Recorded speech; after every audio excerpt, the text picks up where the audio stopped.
a gay male couple with 2 children, 2 boys specifically, because gay couples almost always seem to adopt boys. I mean, that's not something we're supposed to notice or ask any questions about. Breaking news, men want sons. Right. This has been like throughout all of history. Hey guys, we're back with another Normal Gays React video. I'm Brad Polumbo here with TikTok extraordinaire Clarkson Lawson. Clarkson, you a big Matt Walsh of the Daily Wire? Huge fan. I love his content. I just like to be degraded for who I love on a day-to-day basis. It's one of my things. Yeah, he is not a fan of the gays, it is fair to say. And I've said for a long time, and listen, I do find him occasionally entertaining. I do think he occasionally makes good points. I've critiqued him a lot. I think he has really extreme political views. And one issue where that really becomes clear is whenever he discusses gay people in any capacity, especially gay parents. Now, there's this controversy involving a Christian couple who had this gay family as part of their TV show. And a lot of the discussion is among Christians about the faith aspect of it. But I don't want to weigh into that so much because I'm just not equipped to discuss religion or faith. I'm not a religious person. I want to talk about just the general commentary Matt Walsh had about gay couples because of this whole controversy, because I thought it was honestly really horrible and horrifying stuff. Let's listen to this first clip where Matt Walsh really just, to me, basically just implies gay people are pedophiles. Just casually. Let's listen to this. Well, there's the problem. Not the black family, but the one we saw right before them. That was the 2 men and 2 kids. It's a gay male couple with 2 children, 2 boys specifically, because gay couples almost always seem to adopt boys. I mean, that's not something we're supposed to notice or ask any questions about. So I would respect Matt more if he just came out with his chest and said it. Yeah, I think gay men are all predators. Like, stand on business if that's what you mean. But this cheeky little implication that I think is really dishonest and inaccurate. But say what you mean, Matt. We all know what you mean, but say it. Stop being like cheeky or coy about it. Right. And it's also just like if he wasn't so clouded by, and I hate saying clouded by his own hatred because I sound woke, but if he wasn't so clouded by it, he would see that the logic is just, it's right in front of his face. 2 men probably want to have a young boy because they can relate to that young boy more. Breaking news, men want sons. Right. This has been like throughout all of history. Men want boys. That's just how it is. Like, it's just most crazy. Heterosexual man would prefer a son to a daughter. And if they literally could choose, might choose to have a son instead of a daughter. Now, we could discuss like the broader ethics of that, but it's not some unique gay phenomenon. And 2, it is clearly being used here to imply that they want sons so they can molest them. That is the clear implication here, and that is not true. Obviously, you can find examples, but it is not statistically true that gay people are more likely to harm kids. And the vast majority of gay couples who are adopting sons or having sons through surrogacy are not doing so with some sort of nefarious intent. And I find it really, really objectionable and harmful and toxic that he's just so clearly suggesting that. Yeah, and it also shows, it kind of discredits anything else he says that has nothing to do with gay people, because it shows that he is willing to sacrifice logic at the altar of his religious beliefs. And like, I don't comment on religion too much, but I do wholeheartedly believe that any type of religious belief should be able to be backed up by logic. And a lot of the things in the Bible are backed up by logic. I don't know. I'm not going to go on a tangent. Like, circumcision was a thing because of hygienic reasons. Like, that's logical reasoning behind that part of scripture and that specific religion. But with this, he's not providing any of that. He's not providing any logic. It's just straight up hate. Well, and it's a lot of emotion, and it's a lot of just, this is true because of course it is, because it seems that way to me, or it's obvious, it's self-evident. Not a lot of, and I watched this whole segment, to be clear, we just clipped out parts of it, but I watched the whole thing. He doesn't make much data-driven arguments against gay parents. He doesn't make much in the way of like logical reasoning. He just cites broad statements that he asserts are self-evidently true. Let's take a listen to this. And even if they weren't Christians, there would still be plenty of reasons to object to two men adopting children and to a show that promotes that kind of arrangement. Every child needs and deserves and naturally has a mother and a father.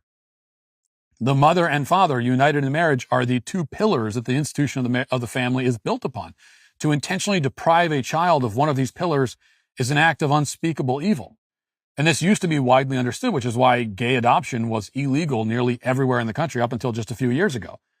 And it was legalized not for the sake of the children, not because it was somehow discovered that it's good or healthy for them to be adopted by same-sex couples, but for the sake of the same-sex couples themselves. It was decided that couples who, by their nature, cannot conceive children still somehow have a right to children, which is a concept that any rational person, even one who isn't Christian, should be able to see as the abhorrent nonsense that it is. Wow. He started by saying there's plenty of reasons why gay people shouldn't be parents, and then proceeded to provide none of them.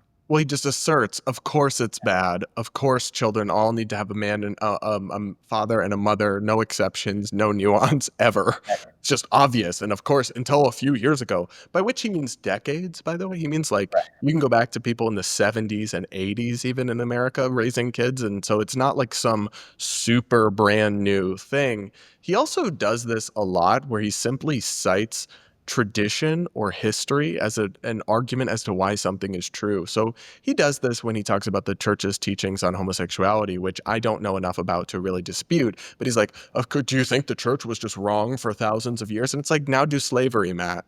Right. Now do slavery. What did the church say about for hundreds and hundreds and hundreds of years, right? It's like there's just the idea. Now, there is obviously some value in tradition and wisdom, but it's not like some trump card. People thought this way for a really long time, so of course it's self-evidently true.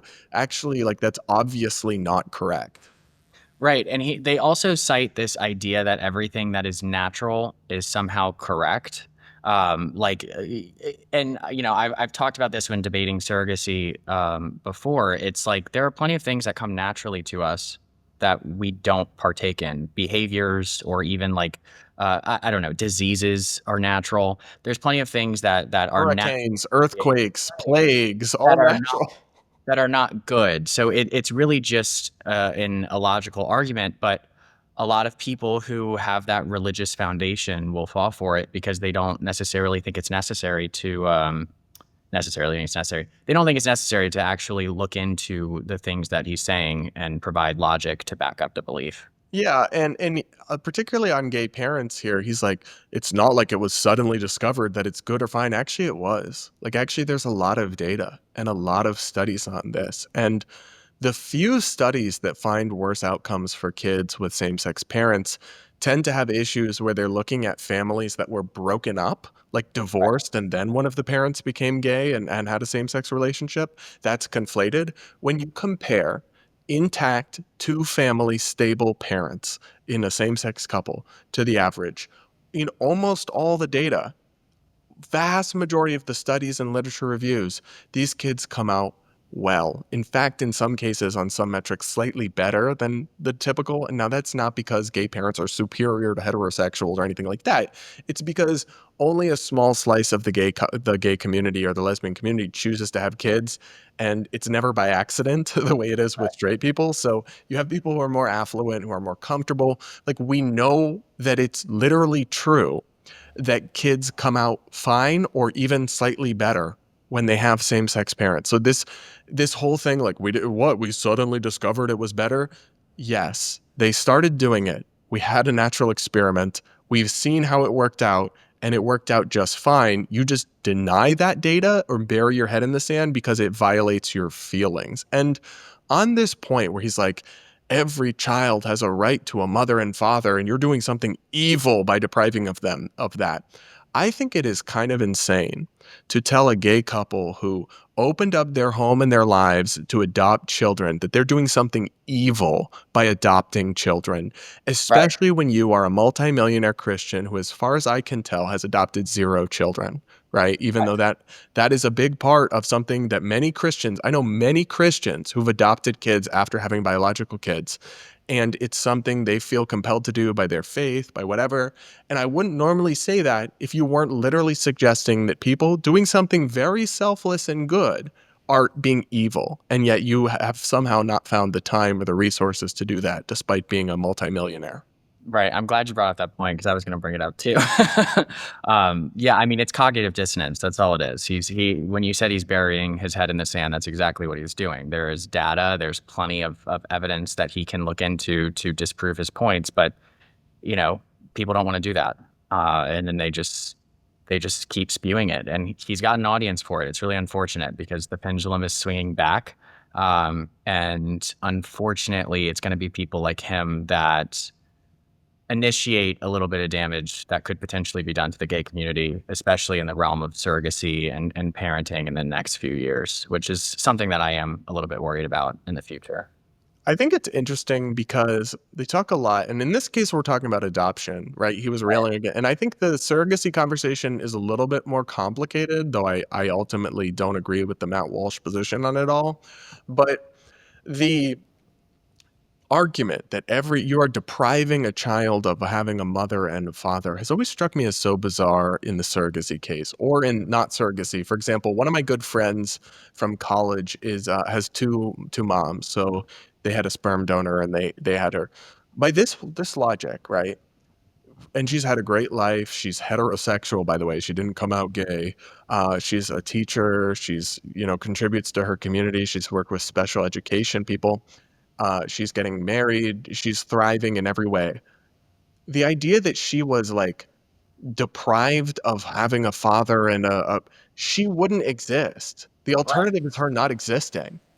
Ask her. And I've talked to her about this. Like, well, do you feel like you were deprived of having a dad? It's like there's no alternate universe where she exists but has a dad. It's either she doesn't exist at all and her wonderful, beautiful life never happens, which, by the way, according to her, she's never really felt some void from not having a dad in her life. But regardless, this idea that, it's evil to intentionally create a child without a mother or father, like, tell that to the child that would literally not exist otherwise. Is there any person in the world alive today who would say, oh, I really wish I didn't exist at all because I was brought into this world without a mother and a father? Like, that's just, it doesn't make sense to me on its own terms. Well, yeah, and it's you have to ask yourself, is life a gift or is it not? And coming from a Christian community, you would think that they would rest their position on the fact that life in general, regardless of circumstance, is a gift. And in fact, they do this when it comes to abortion.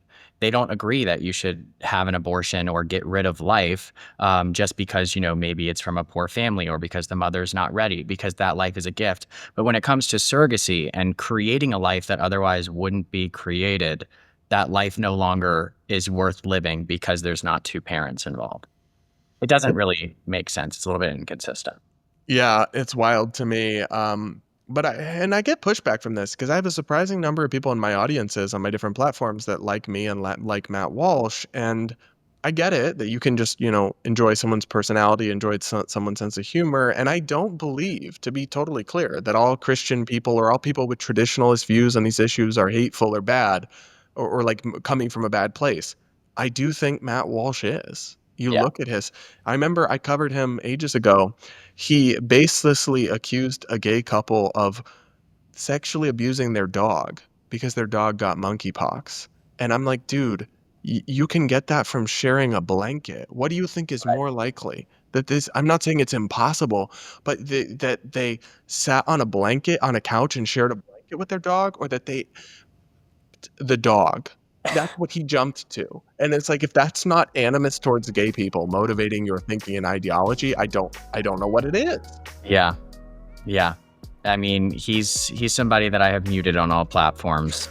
So. All right, guys. Well, let us know what you think. Do you agree with our critique of Matt Walsh here, or do you not? Let us know in the comments. Do hit that like button. Make sure you're subscribed if you aren't yet. And do check out Clarkson's YouTube channel as well, linked in the description.